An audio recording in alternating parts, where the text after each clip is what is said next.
Comments. Boom. What's up, George? What's going on in the House of Craze tonight? In the House of Craze tonight, we have a very special show. We're going to do a little recap of what happened in Puerto Rico, or if is what happened in Puerto Rico stays in Puerto Rico kind of thing. I don't know. We're going to talk about it. We're also going to be talking to wow. We're going to be talking to a special guest tonight. So hit it. Let's get it. Let's do it. All right, let's go.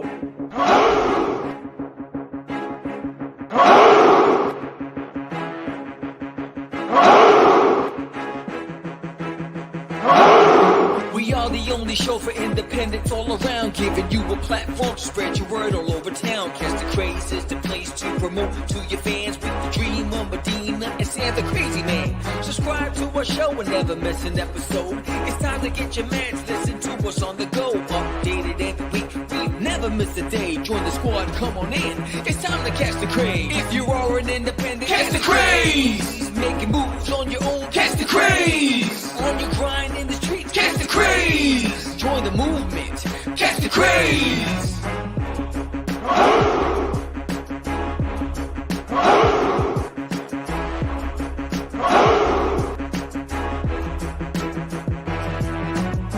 Yeah, George, we did it again.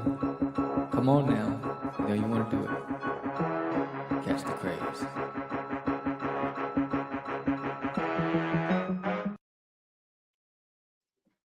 Welcome to Catch the Craze podcast. I'm your host with the most, the Crazy Man Vera, and I am with George, the Dreamer, Medina. What's happening, everyone? Welcome to another exciting episode of Catch the Craze. We are live. It is 8 p.m. here in the East Coast. If you're in Catch the Craze, that's right. That's right. Thank you guys for coming on. We have a very, very fun show scheduled today. We are going to be talking about Puerto Rico. We're going to be talking to a special guest about an apocalyptic science fiction epic about the last 7 species. That's the end of all, terminus. So we're going to be talking about that in just a few minutes. But before we do all that, if you haven't done so yet, subscribe to the channel, hit the like button, hit that bell so that you know exactly when we're coming on live on these shows like we do normally on a Tuesday night at 8 o'clock. You know, we kind of chilling, hanging out. But what's going on, Sam? What you been up to, bro? You've been traveling and you're out there. You're in Puerto Rico. You're doing conventions. How are things going? It's going good, but before I talk about Puerto Rico, I want to mention one of this episode's sponsors, Story Comic. Story Comic is a podcast that focuses on the people behind the words. The host, Bonnie Smith, interviews comic creators of all types and their works and tells stories about comics, comics-based stories, and all other forms of prose storytelling. We've been streaming our show online since 2019, and it's been amazing to see how many people around the world have come to appreciate and value of hearing stories from people who are just as passionate about their work as we are.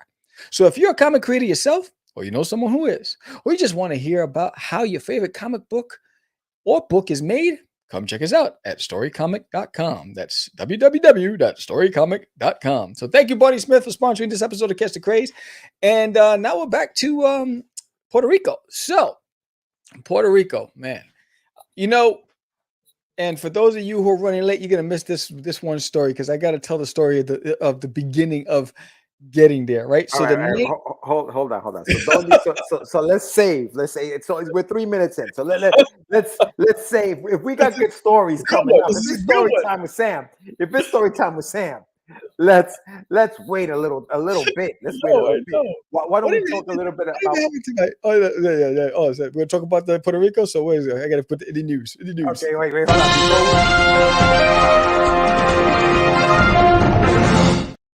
Tops in the Bronx. You just wait. Hold. All right, hold on. Time out. Who's producing this show tonight? What's going on out there? What's going on? What's going on in that producer? Fanta is producing this.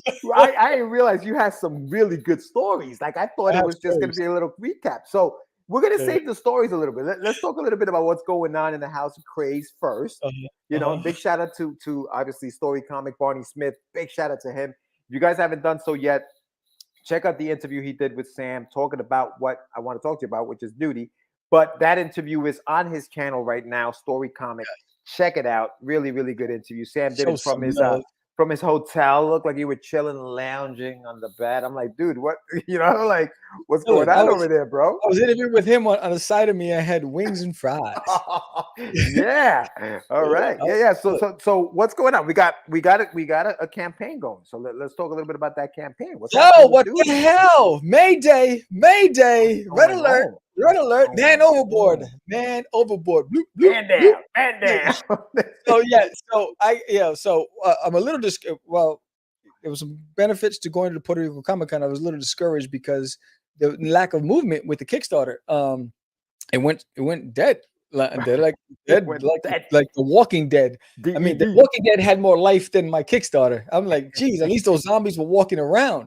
I'm like, what the bloody hell? So it's been rough. It's been rough. It's been more than rough. So it's it's disheartening because when I was at Puerto Rico Comic Con, the reception for Duty was overwhelming, right? So the feedback was unanimous from everybody who picked it up, from the people who actually invested and bought the book to those who didn't.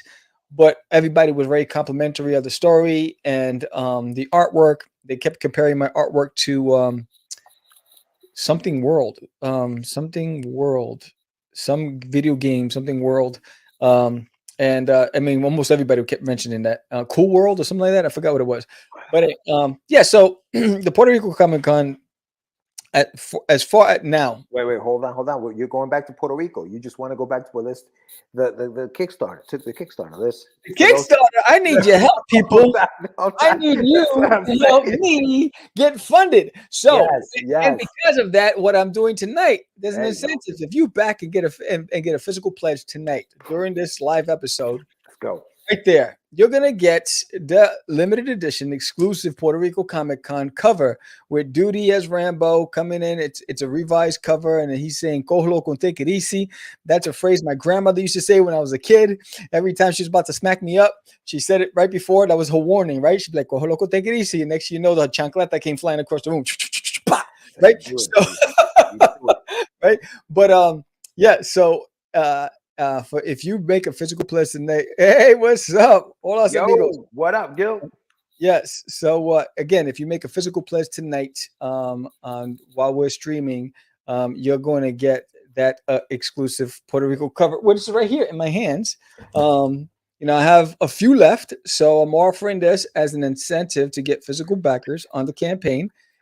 Because I do have a couple of orders on the website from Puerto Rico, from people who were at the con who forgot to actually pick it up. They said we'll be back, and they never came back, and they're like, "Where can I get it?" So I am offering it on my website, but for sale. But you can get it for free just by getting the graphic novel and backing the Kickstarter tonight. So check this out. And correct me if I'm wrong, Sam. But that offer extends to people who have already pledged. So, right? Am I right? Like, if people pledge tonight, it opens it up to everybody who's pledged to a physical tier. While supplies last. You're only giving one. Guarantee everybody. No, but you're only giving one away. I'm giving one away, yes. Yeah, so that's it. I mean, you have supplies. You have one, right? Yeah.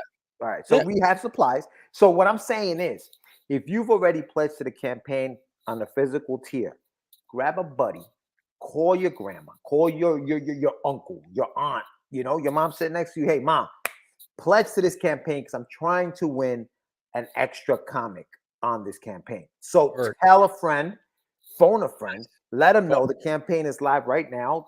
I'm sure you're gonna put the link in the chat, and it'll also be in the show notes. So make sure you tell people that we are raffling off a free comic today for anyone with a physical tier backing tonight, and that opens it up to everybody who's already pledged. So there's 17 backers on there. Not all are physical. Some of them are not, but it does open it up. So if you guys pledge tonight, you have a chance to win some stuff. Spin it. Right. So yes, that's that's what you got to do. Oh yeah. So this is dope. I mean, the feedback was great. If you saw the pictures, there's a lot of people. I mean, the good thing about the Puerto Rico Comic Con is I met a lot of people. Going back to Puerto Rico, Sam. Sam, Yes. let's stay on board here. You know what Let's it is? stay on Because board. it's a fun conversation. The I Kickstarter's know. paying. Listen, 8:15. I'm 8:15. dying here. Take it easy. We got other things we got to You talk done about. it. We got to Nice. talk about the fact that Duty's also in A Kid in a Comic. Word. Yes, So that's let's talk right. about that. What do you got going Yes, on there? let's Talk with to us. that. Talk to Yo. us, dog. You take the good, you take the bad, you take the both for day. You had A Kid in a Comic. So anyway, Okay, so that's Duty where is I was going. Duty is in A Kid in a Comic newspaper. The proofs came in for the newspaper, which is pretty dope. If you go to thekidinacomic.com, you can subscribe to the newspaper and get 7 papers delivered to your house a year, 7 papers a year, and there's 30 different comic strips. I happen to be one of the comic strips. Duty's in there. And it's also going to be available at the local comic shops and I think Barnes and Nobles. And so it launches in May. We know they sent us, there was a video of the proofs. They got the proofs, and there's some adjustments to the colors. And some people had to adjust their color levels because it comes out dark on newspapers, so things had to get fixed, which is good about the proofs. They did a focus groups, a lot of great feedback from the focus groups for the newspaper, which is pretty fantastic, and I'm excited about that. So Duty's going to be in stores as a comic strip. It's going to be fantastic. So that's another form of advertising. And then also on I'll have more to come, but on Free Comic Book Day, I'll be doing a in-store book signing at a comic shop here in Texas, and more to come. News will be coming out very soon, so that's exciting. So the good thing is that I'll be able to sell my books during Free Comic Book Day at this event. So it's going to be pretty fantastic. I'm currently starting to network with the comic shops here in Texas. So those are some really cool things happening with Duty. And then the Kickstarter, really, I just, a little discouraged. I thought by this time, we're in the second week that we'd be funded, and we're not. And we're not even 50% there. And so that's a little concerning for me because I've, worked really hard on it. You did a fantastic job with the lettering.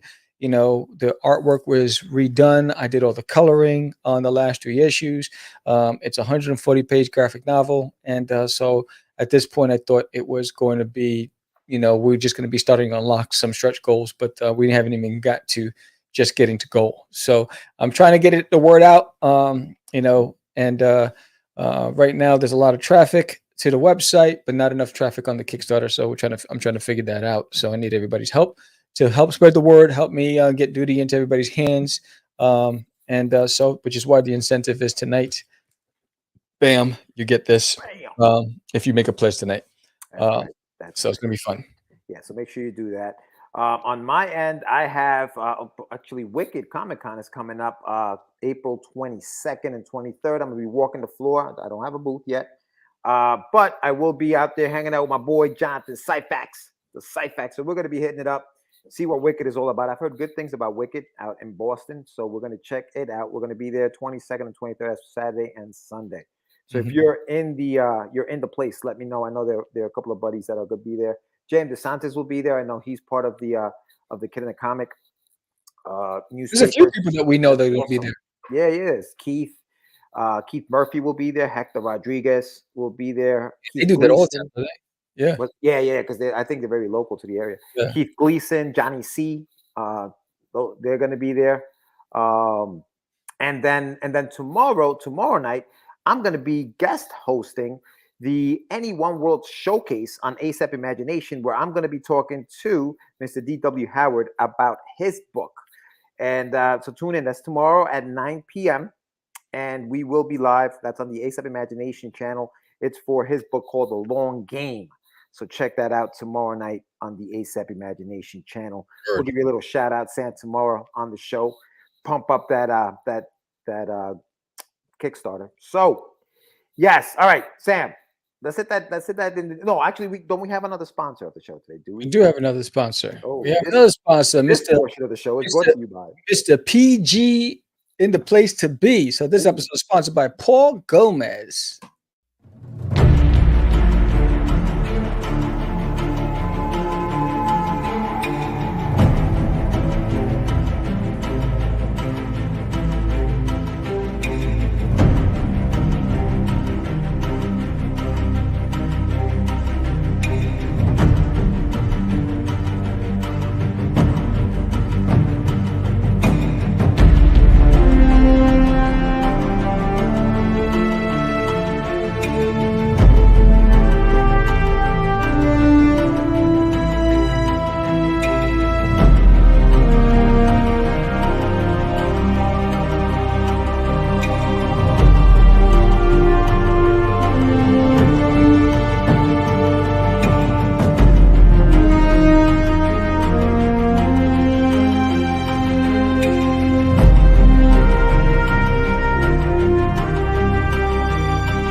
out to Paulie G. Paulie Gomez, breaking into the game, making moves, doing his thing. Big things, Paul. That's nice. I like how you always saw was your face bobbing and weaving to the song. I gotta give him props. I was like, get out of the way, hide, move out of the way. Jesus Christ. Nah, big shout out to Paul, man. He's doing big things. Prelude to Aurora is on Kickstarter right now. So if you haven't checked that out, check it out. Prelude to Aurora. I like that title, bro. Nice title. Yeah, very nice title. And he's a hardworking man. He's making moves. Yeah, big time. All right, so let's get to it, man. So talk to me about Puerto Rico. You had a story to tell before. All right, so the night before I had to go. I was working, and then I went out with colleagues and my boss, and so I didn't get home till 11 o'clock at night. Mind you, my flight's at 5 a.m. and I have to get up at 2. Rookie. So when I got home at 11 p.m., I had a couple of sips, and so now I'm finishing everything up and loading up the car. So by midnight, I jump into bed. 2 hours, bro. Wow. Why would you even do that? I don't know why, because I'm a glutton for punishment, right? No. Why would you even bother sleeping? Like, just stay up. Because I just needed to try. So anyway, we get up. I get a cup of coffee. That's all I had. And big mistake, because I went out the night before and we ate a lot of appetizers, fried stuff, all that stuff still sitting inside the intestines, right? So I get to the airport. My wife drives me, no, mind you, we're driving at 3 a.m. and there's construction everywhere and there's detours. So I'm getting pissed because I got to catch my flight, and we're going on all these detours at 3 a.m. I'm like, what the hell? Finally get to the airport. I get to the terminal that I'm supposed to be at, and it's empty. No terminals are open. There's no staff. So I go to security. I say, hey, where do I go? They go, you got to go to the terminal 20, gate 20. What up, Mark? Right? So what's up? So I'm like, what? I'm at terminal 4, right? So I have to go to gate 20, right? So I'm hustling, right? I finally get over there, right? Bubble guts. I weigh my bags, whatever, get that in. And then I see there's a line to go through the security checkpoint. It's like out of control. And then somebody comes over. We just opened up where I just came from. So I'm like, shit. So I'm like, I'm running. I get there, right? I get through. I get just in time to start boarding. I get on my plane. It's a connecting flight to Miami, right? So I'm like, all right, it's a 2-hour flight to Miami, like 2.5 hours, right? So I'm like, all right. So I was fine initially until I had the coffee, right? And I had coffee, whatever. And then I was like, the last thing you want to do is go to the bathroom on a plane, right? Because everyone's going to know. So I'm like, there's no way, right? So I'm trying not to think of it. The stomach's rumbling, it's gurgling, right? Then you start getting warm, right? You're like, oh, shit, right? And then you start getting sweats. And I'm like, oh, man. I'm like, oh, that's the same. You're gonna have to, but everyone's gonna look at you as that walk of shame. And I was like, I don't want to do it, right? So now we're getting close. We're about to land, right? so we're about to land. We're approaching the airport, and I get an alert that they already started boarding for my connecting flight. Now, mind you, I got a rumble in the jungle, and I'm like, oh, I got to go to the bathroom first, right? But now I got to go from both. Right, both ends, right? So I'm like, both ends. What the hell is going on? Bladder's full. I thought you had to throw up for something. No, there's junk in my trunk. My bladder's full. I'm like, yo, I gotta go. Right. Okay. So we land. We're on a tarmac, and it says 20 minutes till takeoff. My plane, right? And it was still on the tarmac.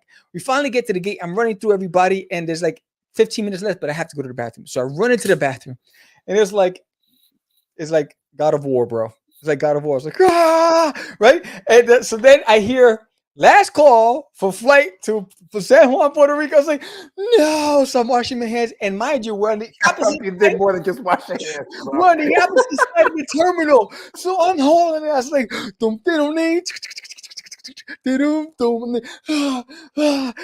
and I finally get there. The door's closed. I see the lady. I'm like, she goes, oh, you just made it. You're so lucky. We got one. And I go in and I sit down on the plane. I'm like, oh. So that was my morning going to Puerto Rico.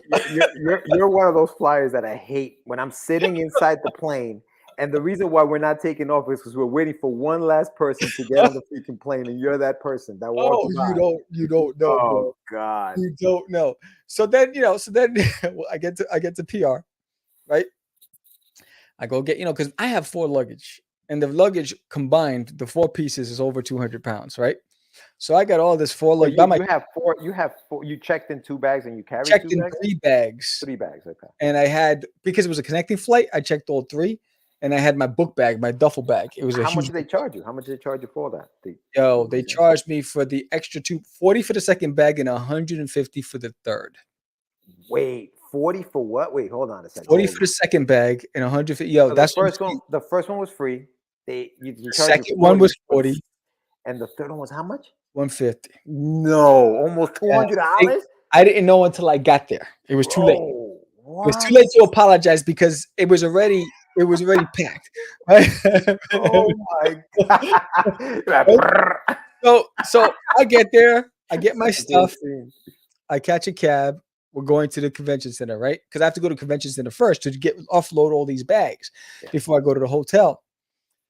So we drive there. He doesn't know how to get to the loading dock, and I don't know how to say loading dock in Spanish. I just kept, you ever seen Fluffy, the comic? Was it? I'm not big. I'm fluffy. Julio, I'm not fat. I'm fluffy. Yeah, Julio, what's his name? It's something. Julio. No, it's not Julio. It's not Julio. It's Gabriel Iglesias. Gabriel. Yeah. Right? So I'm like, I say, acá no, allá sí. Acá no, allá sí. Right? That's what I'm saying. That's what I got. I was like, and I don't have time to go to El Doc the Lodo.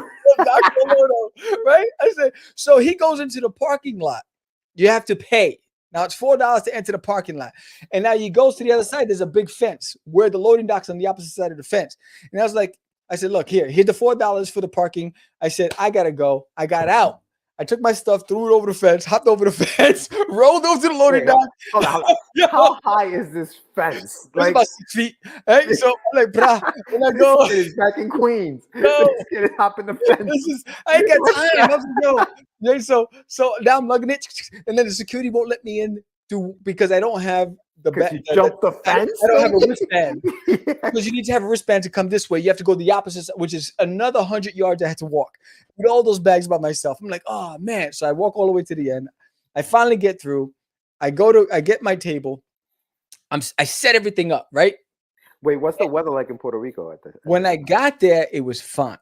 No, but like hot, like 80s. What? It was in the 80s, but when I got there, it was fine. But then it started thunderstorming every day. Because I'm thinking just how much must have been like. I hate the heat when you carrying all that stuff with you. Dude, I was wet as a cat. That's what I'm saying. I was wet as a cat. It was horrible, right? So anyway, so I get there, I find my table, beautiful, prime location, main aisle. Walk right to my booth, right? And then another cross aisle. So I'm like, yo, this is going to be fabulous. This is going to be fire, right? I set everything up. I go to the hotel. They can't find my packages from Comics Wellspring and Amazon. And I'm like, yo, the comics that I had shipped there. So I was like, I'm not leaving until I get it. So I was like, I need the stuff. And then they finally found the comics, but they couldn't find my gridded stuff. So I took the comics back to the convention center. I finished setting up. How far is the convention center from the place? Because the convention center, now mind you, I'm at the hotel. Yeah, right across the street. It's right across the street. But they didn't let me go into the front door with luggage. I had to go all the way around to the loading dock. Yo, beast mode, right? So I get there, I set up everything, and so everything's fine. I meet the guy next to me. We're talking. He's telling me about how many years he's been there, whatever. I go back to my room.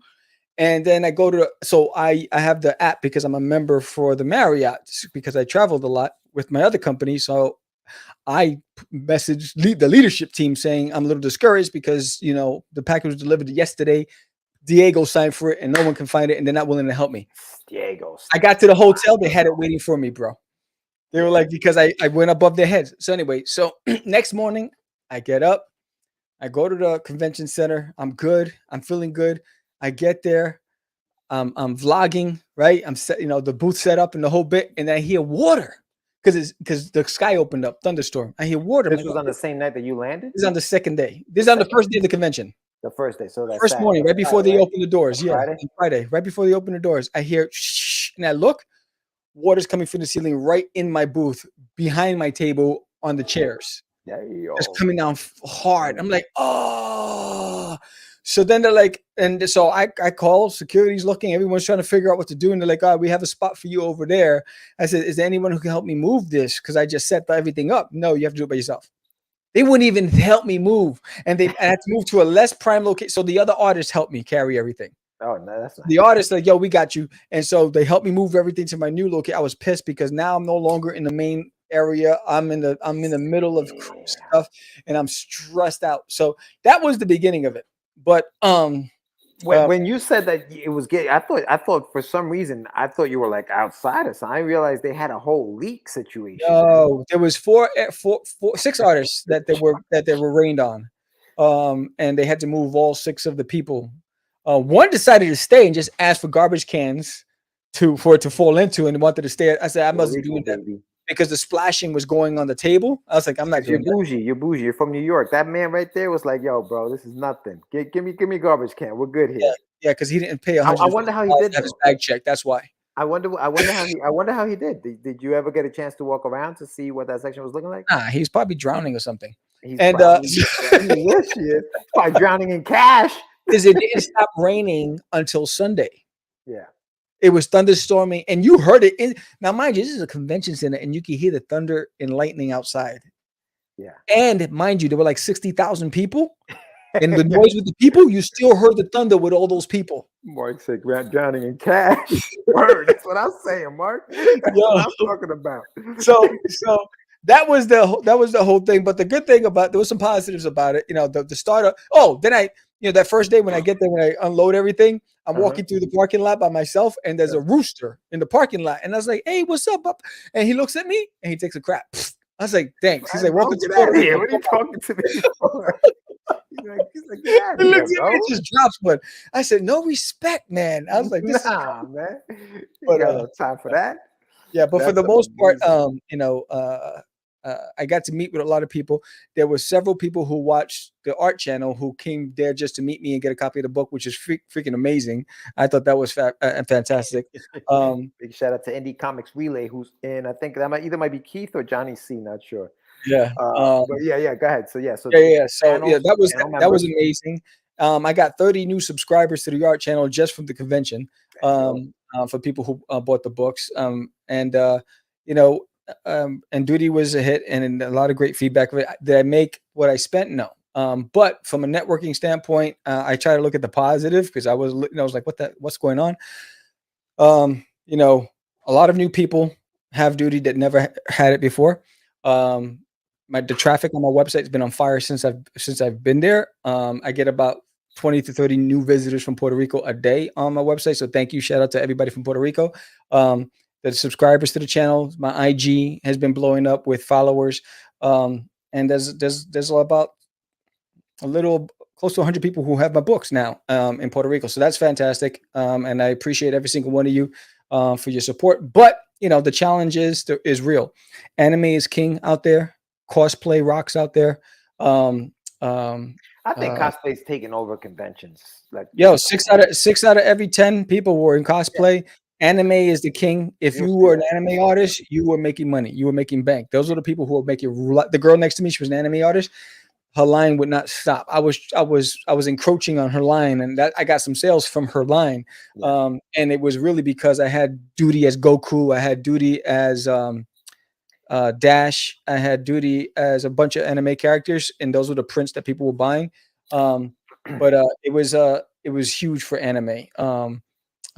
And then the big boys, dominated.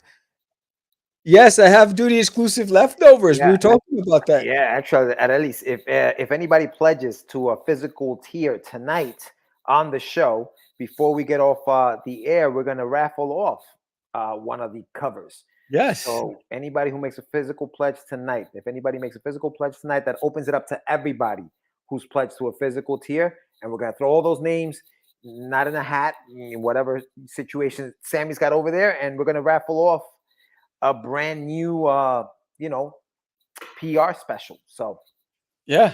So that's pretty cool. Tell a friend. I'm excited about that. So Sam, before we bring in Jeff, do you recommend this show? Like, let's say somebody is thinking from the States to go into Puerto Rico and do the Puerto Rico Comic Con. Do you recommend it as an indie to do that show? If you don't have a fan base, no. If you're an anime artist, yes. Manga, anime, you'll be a superstar over there. But if you're a traditional comic book artist with no, if you haven't cultivated a following, it's too expensive, it's too risky. I wouldn't recommend it.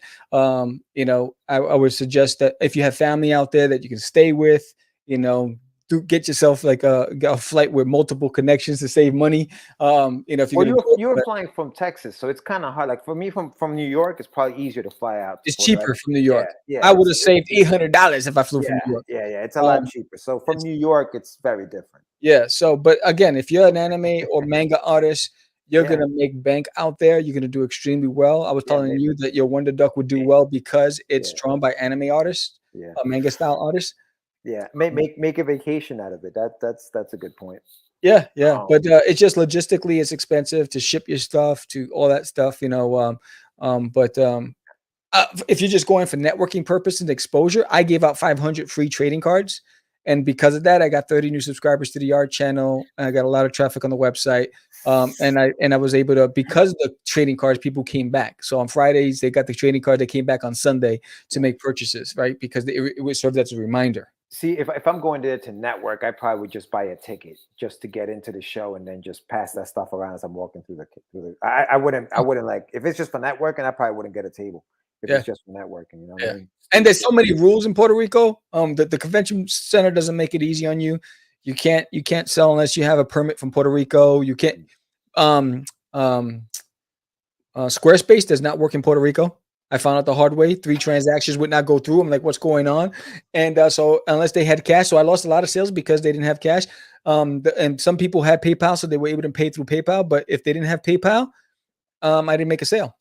If they didn't have cash or PayPal, I lost the sale. So I lost a good 25 sales because they were using something that an app that's only in Puerto Rico that goes through Banco Popular, and I'm not part of that system, so I lost out on that.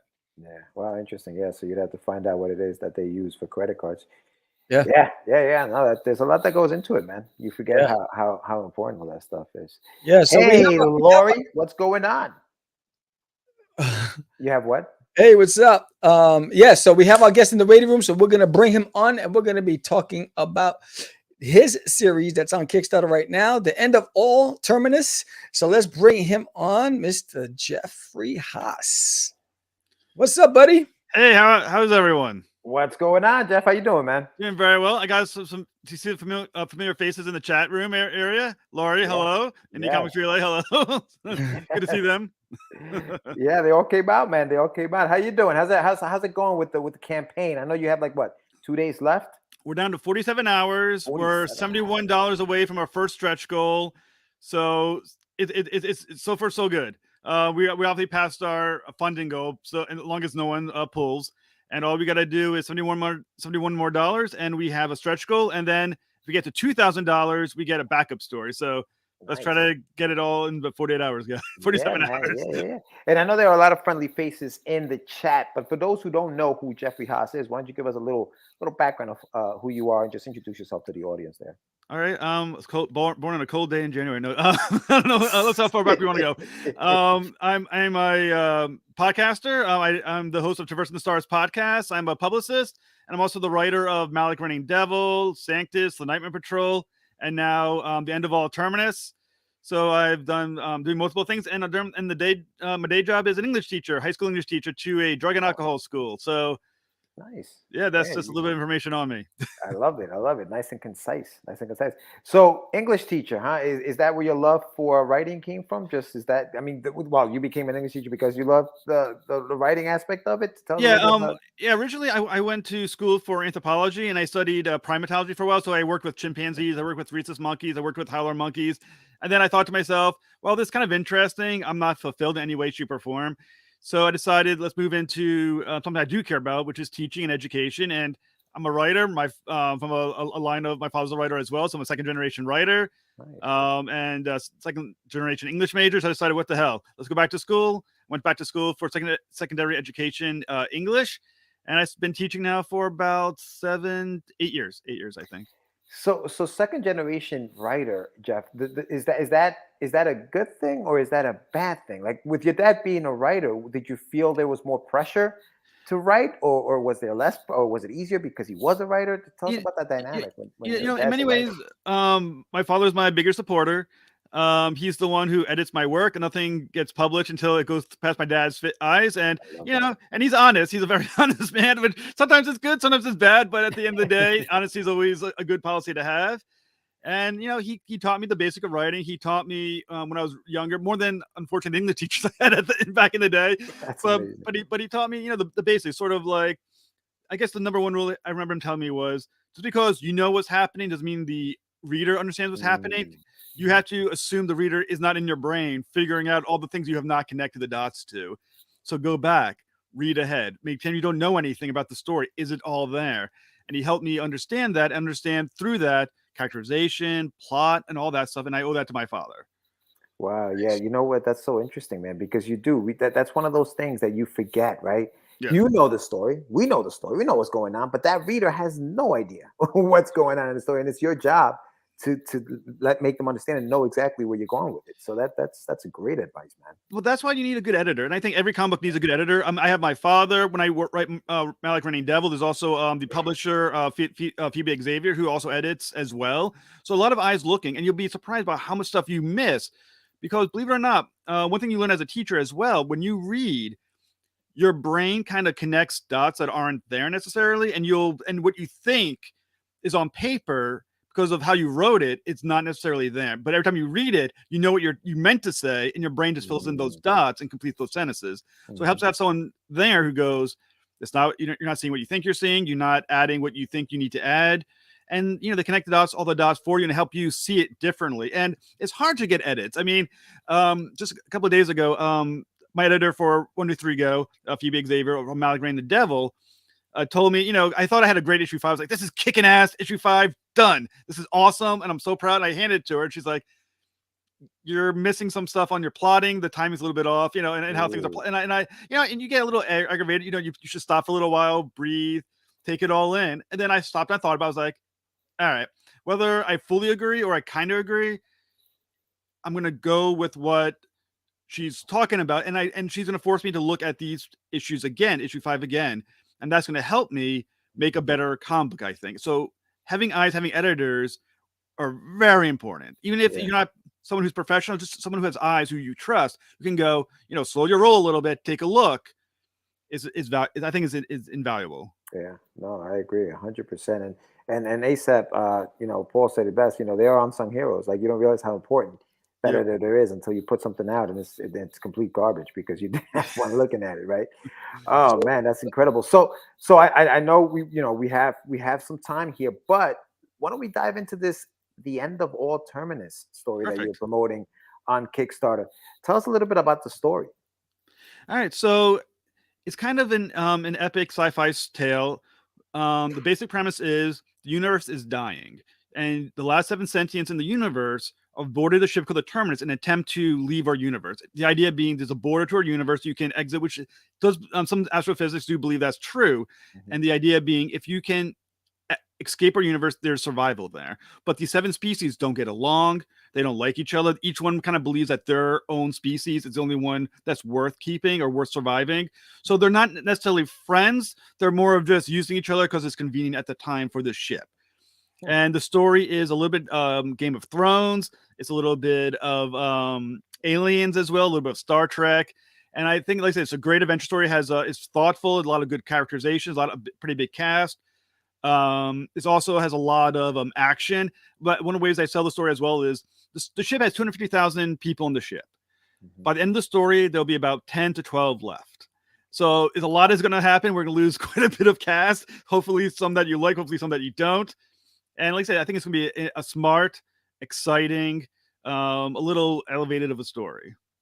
That's good, man. And I'm just looking through your rewards there on the side. I mean, listen, for $8 you can get a physical copy of the book. I mean, that's amazing, man. Is this a one shot? Is this the first issue of a run? It's going to be the first. It's going to be the first issue of a run, and like I said, you can get literally all 4 variants for $25, which averages just a little over $6 a comic. Yeah. I try to price this for everyone who doesn't have a lot of money, because I don't have a lot of money, so I'm trying to afford it with people in mind who are a little cash conscious.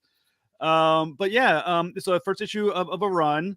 And I think, but in the first issue, you get a full sense of the concept, the story, and hopefully you'll enjoy the level of the writing. And like I said, there's a lot of good tiers. For $2, you get the PDF, and that's only like $2. A PDF isn't too bad. That's literally, less than coffee. And once again, that's just for people, once again, who don't have a lot of money, who don't know me and may not even trust me. For $2, give it a shot. And then maybe, the hope for me anyway, is that later on, they want to go further in the next issue, Kickstarter. I want to go, buy physical, maybe buy some of the other stuff around it. But it's all priced at a point for people who just want to give it a shot and trust it, and maybe not have the deepest pockets in the world. Yeah. Is the book finished, or are you guys still working on it? We're 14 pages into the first 24-page issue. Okay. A lot of, like most Kickstarters, pretty much all the money goes to the artist to complete the work and the printing. So basically how the idea works is that the goal was to pay off Brad Shipp to complete the pages, who's the artist, and also for printing. And then everything after that is being split between me and the artist. The artist is going to get not only a tip, but goes towards his pockets. And then some of my money goes towards paying for the second issue. Right. And hopefully with the second issue, we can produce even quicker. And over time have a very, hopefully get it to like every couple of months, every few months, another issue can pop out. Right. Yeah, no, cool. I like the pages that you have there, the preview. Yeah, Brad Shipp really killed it. He's a great artist. And also a very tolerant artist, because I'm not very visually strong. So a lot of my input to him is make it cool. He's a warrior race, like Thraxus and the warrior race. I'm like, just make him look cool, make him look like warriors, make him look cool. And he's like, oh, okay, we'll make it look cool. And then he'll do a ship. He goes, what kind of ship are you thinking about? Like, what do you see in your head? A big ship, fast ship. Just make it look cool. And he's like, all right, dude. And the amount of tolerance on this guy, I really do think he has like a picture of me on like a punching bag and just punching the crap out of it. But he's not around. It's like, you son of a bitch, just give me an idea. So your scripts are pretty, obviously very open. I mean, it's basically like who's in the panel kind of thing, or do you do like almost like, hey, this is happening on the page? I do a full script. I do have some details, but as I tell the artist, I trust the artist visually more than me. And I trust that every idea that I have is not necessarily good it's good in my head maybe, but not good on a page, which is 2-dimensional versus a 3-dimensional thought. So I trust him to look at what I have, see the details of what I'm thinking about on that panel, and then go, let me actually make sense of this and make it good.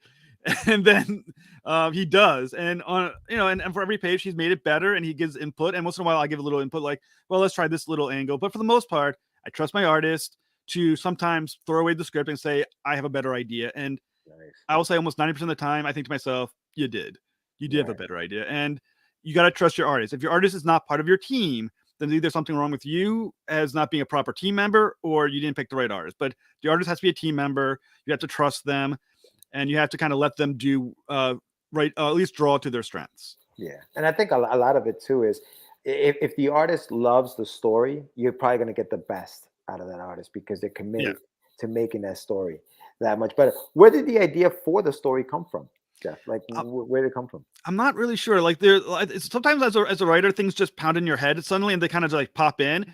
And I had an image towards the end of where the story was going to go. It had this visual of the last couple of pages of the story, and I can't give it away, but I think it's really cool, and it's really different than what most people have seen. But when that idea came in, I was writing on a one-shot short story. It was kind of like an Old West ghost story. And I was like, and I kind of was writing it, and I was kind of getting stuck. And this idea just kept hitting me in the head over and over again. And I realized it wouldn't stop making noise until I wrote it down. Right. And as I wrote it, it got better, it got stronger, it got more interesting. And I got hooked into my own story, which hopefully every writer does. And I decided this is it. This is the story. But where did the actual like nugget of the idea come from? Not 100% positive. I think sometimes as a writer, it's just something just kind of like germinates and just kind of pops in there, almost like a parasite. Like just like it's like a little seed goes in there and then starts like growing. And you're like, okay, it's a story. I got to do this. And then when it doesn't stop hitting you, you got to write it down to quiet it. Yeah. No, it's so true. I think that part of that process, like not just from creating the story, but also where do you go from there? When you say write it down, did you have a title first? Did you have a character? Was it a plot that you maybe came up with first? What came first in this particular case? All right, and like originally the idea was the visual. Like I said, the last couple of pages of the end of the series is what popped first. And then it kind of worked backwards. How did I get here? And then obviously the ship, the universe kind of came with that. Once again, I had to have a dying universe, had to have a border to this universe, an edge, and then kind of working backwards. And then I started thinking about what I wanted to say in the combo, because while the idea is cool and I really love it, and let's see if something worth saying, you're not no point in writing anything. So as I started working backwards and thinking, what do I want to talk about? What do I want to say about things? The characters started coming up, the species started coming out.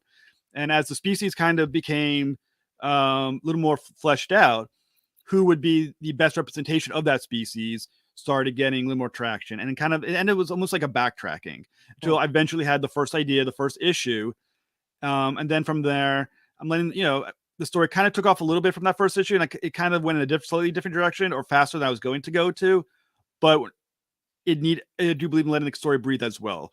But there is, I wrote down the plot points. There's what I would say is sort of like Doctor Who. There's fixed points in time, things that are unmutable. I'm going to write this. This has to happen in the story for it to make sense. I put in those fixed points. But at the same time, you got to let your story breathe a little bit about how you get there. Certain characters became more prominent. Other characters, I thought to myself, they're not as interested as I thought they were going to be. So maybe push them a little bit back into the corner. Some characters that I had as well, like the characters who were going to survive, I thought I knew who they were going to be. And as I'm writing the first issue, I'm thinking, okay, this character is too cool, or that character is too interesting. I might have to rethink how I approach this. And it just kind of kept building from there. Yeah, no, that's interesting, man. I love the creative process. Lori had a question here. She says, how many issues in the series? Did I miss that answer? You didn't miss the answer because I didn't give the answer. It's going to be, it's longer than a short miniseries. Some of it's going to be, there's not a definite end number to it, though it definitely has an end. A little bit's going to have to do with the success of the Kickstarters, how quickly, how well it does, what's the reaction to it. It could change the length, but I'm going to be purposely cagey about the issue numbers for now. Okay. All right. Sorry, Lori. Fair enough. Well, that's an interesting point of view. Any reason why you decided to go that route with regards to reaction to the product rather than saying, here's my plot, this is how many issues I want to do? Why'd you go why that decision? Well, like many things, when you look at a series, it's almost like a publisher looks at the series. You got to think to yourself, is there a demand for it? If you start seeing for a lot of comic books in the real publishing world, what you see is a massive drop off, the second issue drop. Usually it's about, if it's good, if the good comic book, the first issue is good, maybe 50% drop. After the first issue is 60, then you have standard attrition after that. If there's standard attrition and continues to happen, then you might have to wrap it up, tighten it up. But if the demand continues and you see people are still coming back, they want more, then there's going to be more flexibility. You want to stop when the audience is no longer interested, or before they stop being interested. So there's a thought that I want to make sure the story completes, and I want to complete it before, well, at least while the audience is still interested in the story in that point. So I do keep it flexible. There's a big picture number of issues that I have in my mind. If everything is perfect, there's a short one in case I need to start wrapping things up. So you're approaching it as a network would approach a series, almost like a TV show where it gets canceled. I'm thinking of sort of like a standard publisher would, where they look at the attrition, they go, is this still viable? And that's kind of how I'm going to make sure I look at it, because this is my first Kickstarter. This is the first issue. Hopefully all goes well. Audience builds, everyone likes it, and they're like, keep going. Awesome. Hopefully it's not the other way. If it's the other way, oh, that's not good. But you got to still, but that means you got to pivot. Yeah. Now you did have obviously the goal on the Kickstarter. Are you happy with what you've accomplished so far, or were you expecting more? Where are you as far as like your expectations of the project so far? Like, if we like it, if we love it, you think that there's more? Like right now, how do you feeling? Well, I think in many ways, I'm one of those people who very rarely gets happy about anything, as far as I always want the next level. If I made like $5,000, I'd be like, well, 6,000 would have been the goal. I want that number. That it's kind of the personality that I have. I hit the goal, and so there's success. Once you hit the goal and it's paid for, it's guaranteed. The issue is definitely going to happen. Issue 2 is already been discussed with the artist, is moving forward. Issue 3, the issue itself is already being plotted. I have I'm guaranteed moving forward. So that's a success. That's a fantastic success, and I enjoy that. Do I always want to make more? Of course. I mean, it would have been fantastic if when I put it out there, people were like, "Oh my God, this is the most amazing thing," and I got 500 backers, and it was like I was like, "Oh my God, I can quit my day job. This is doing so well." I mean, obviously that's always what you want, but do I feel? But I will say, anytime you hit your goal, you were a success, and that's kind of how I'm viewing it. As the goal was hit, first issue is guaranteed. The second issue is already going to get started, but with the artist, I'm feeling good. Good, man. Good. Awesome. So when do you think we will be getting the book? All right. Like I said, Brad Ship is up to page 14. I'm thinking it'll be shipped probably by the end of July, potentially beginning of August. That's because of the shipping of when it gets printing, and obviously the printing. The PDF, people who order the PDF are going to get it faster because they're not worried about the printer and they're not worried about shipping. So probably if you're getting the PDF, probably July. If you're waiting for the hard copy to get to you, it's going to end up probably being August, because depending on how fast. I'm probably going to use Comics Wellspring, how fast they can get around to me. Yeah, got it. Yeah, I know they have like a fulfilling, I guess, portion of their publishing also. So I don't know if you're going to use that or you're going to do it on your own, the fulfilling. What are the plans? More than likely, I'll probably do it on my own. Just because I'm the control freak in me kind of wants to make sure it goes out and they're properly protected. Yeah, everyone gets theirs, and then eventually they also, if we get the first stretch goal, which like that $71 away, they're going to get magnets. This is the first stretch goal with it's like business size card magnets with the image of the Terminus on the card. That's going to have to be put into comic books individually for anyone who got a physical copy. Right. And so I got to do that as well. I don't think they'll do that at Comics Wellspring for me. So I'll get it myself, and I'll ship it out. And hopefully everyone who, and I'll sign them. They'll all be signed, autographed as well. So something Comics Wellspring also won't be able to do.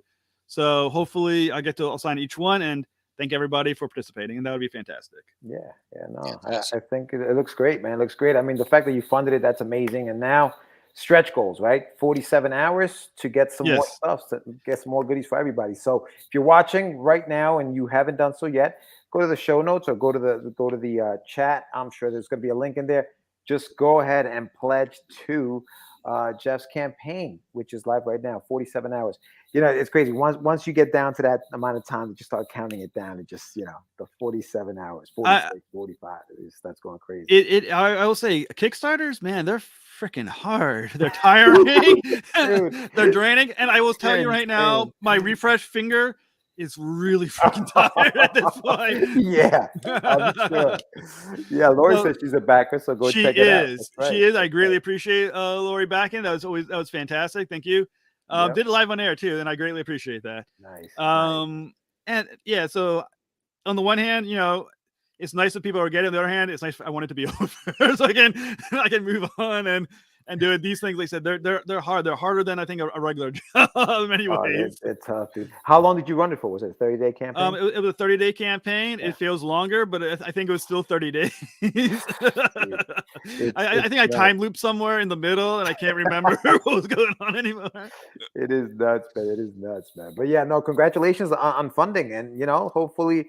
What do you got? Like it's $1,500 is your stretch goal? $1,500 gets me the magnets. $2,000 gets you a Thraxis backup story where you'll find some details about who he was before the Terminus. Right. So I think he's kind of like my I think he's going to be the character that catches on the most. So people may enjoy the backup story, but at the moment, $1,500 will get you some nice fancy magnets. All right, Jeff. So we're at the point where I'm going to give you the screen, and I want you to deliver your elevator pitch on why people need to back this campaign, and then how they can reach you on social media. So here you are. Go for it. All right. The End of All Terminus is a fantastic sci-fi story. I think it's going to be one of the best new sci-fi stories of 2023. If you like big ideas, smart stories, this is the one for you. If you love Star Trek, if you love Game of Thrones, you love the movie Aliens, this is your comic book to buy. And like I said, right now you got 47 hours left to do it. So please, everyone, do it. Where you can find me is pretty much everywhere. On Twitter, you can find me under J Haas Interviews. You can find me on Traversing the Stars. You can find me on Facebook under Jeff Haas. Traversing the Stars has a page as well. So does Terminus has a page as well. You can find me on Instagram under Vector_Comics. You can find me under Traversing_the_Stars.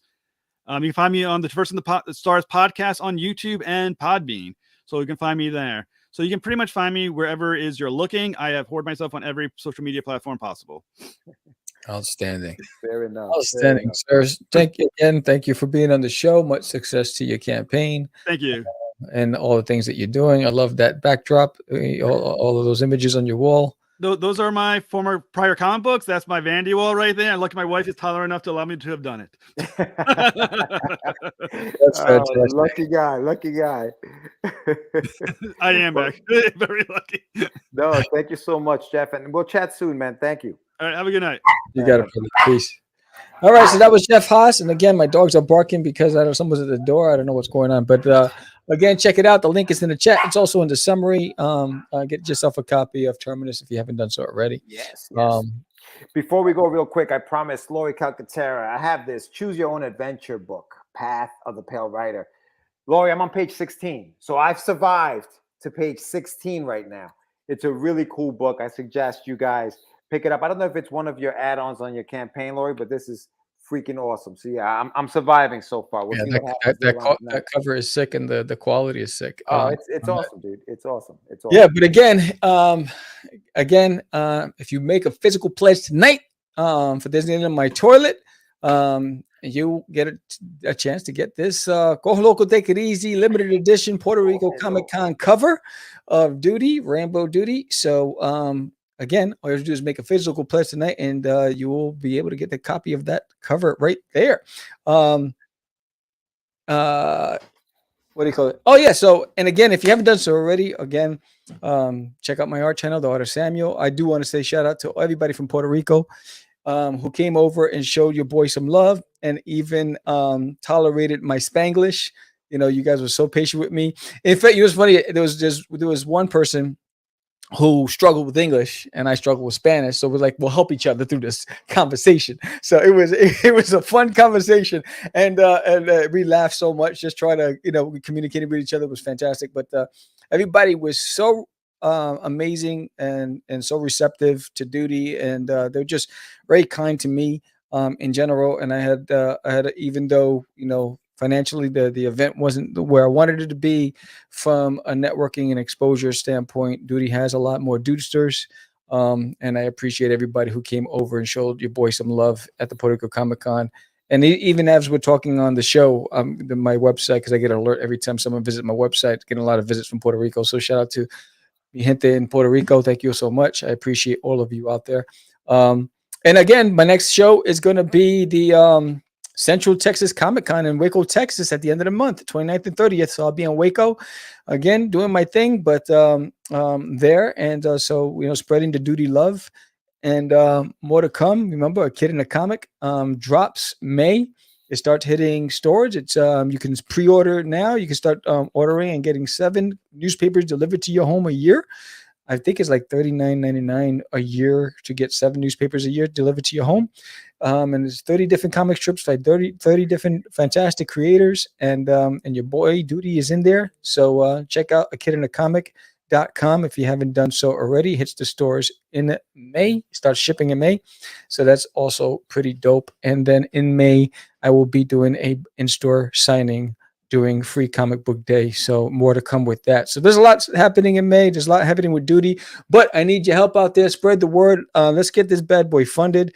I don't understand what's happening, but I need your help. That's why I'm throwing this incentive for this limited edition. I have extras and I'm going to, so everybody who's already backed it, if we get somebody who backs it tonight, your names will go in a hat to get this raffled, and the person who backs it tonight will get this free. So everybody will be thrown into a raffle who's already backed, and then whoever backs tonight will get this free. So that's pretty dope. So I'm excited. Say that again. Hold on. So if somebody backs it tonight, like let's say physical backer, Joe physical backs you will get this just for backing tonight, and everybody else who's already backed will go into a raffle to get one. Oh, interesting. Yeah. So there's 2. So the people who are already back will get an opportunity. And then whoever backs tonight, I have a few left. So even if you have a few backers tonight, but they got to be new backers, and you'll get a chance to get this limited edition.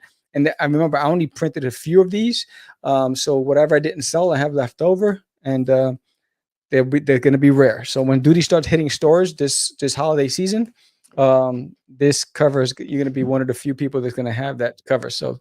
I had one person hit me up from Puerto Rico saying, "Hey, I read it. but I didn't want to read it, but I wanted to read it. So how can I get another one? Because I want to save it. And so I sent it to my, to the website. So a lot of good things happening. Again, I appreciate everybody. Thank you, everybody who's supporting Catch the Craze podcast. Thank you, everybody who's supporting The Art of Samuel. Thank you, everybody who's checking out getyourmeds.com, and get yourself a copy of Rush 5377 or Wonder Duck by George the Dreamer Medina. And I want to shout out to our boys over there at Gig. So when are you talking about Gig? Are we still offering that service? Gig CDC 50. I forgot to send you the new one because I did make a new one for the. Yeah, I don't have a new one. Subscribe today, guys. If you subscribe to Gig and you enter CDC 50, you get 50% off your sign up membership. Now, Gig is a place where you can get all kinds of services. If you are an artist and need a writer, if you're a writer and need an artist for a comic you're working on, need an editor, you want to get on a podcast to promote your book, you're doing you want to do some kind of crowdfunding campaign or something like that. There's a whole bunch of stuff on Gig that you can, when you sign up, you have access to.